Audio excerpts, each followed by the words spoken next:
ជាកូនព្រះហើយនោះយើងក៏បានគ្រងមរតកដែរគឺជាអ្នកគ្រងមរតកនៃព្រះជាមួយនឹងព្រះគ្រីស្ទផងយើងនឹងគ្រងមរតក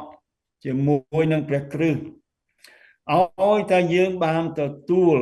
រងទុក្ខជាមួយនឹងទ្រង់ចុះដើម្បីឲ្យបានតម្កើងឡើងជាមួយនឹងទ្រង់ដែរនេះជាសេចក្តីសង្ឃឹមរបស់យើងនេះជាសេចក្តីសង្ឃឹមរបស់យើងបាទ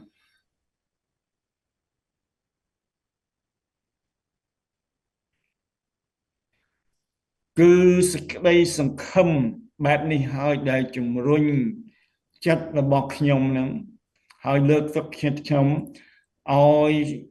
ព្រមរស់នៅដោយស្មោះត្រង់នឹងព្រះខ្ញុំសពថ្ងៃដោយសារសេចក្តីសង្ឃឹមដែលយើងនឹងខ្ញុំមានជីវិតអស់កលជាមួយនឹងព្រះដូច្នេះខ្ញុំបានរស់នៅ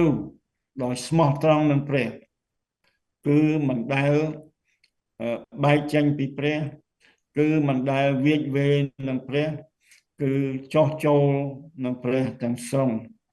គឺរស់នៅស្មោះត្រង់នឹងព្រះធ្វើតាមបង្គាប់ព្រះរស់នៅតាមព្រះហឫទ័យទ្រង់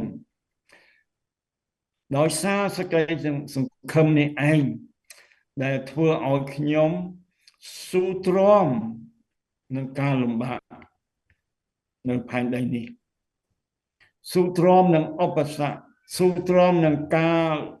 សាកល្បងសេចក្តីជំនឿដោយមានទំនុកទុកចិត្តទៅលើសេចក្តីសន្យារបស់ព្រះគឺដោយសារសេចក្តីសង្ឃឹមនេះឯងទី3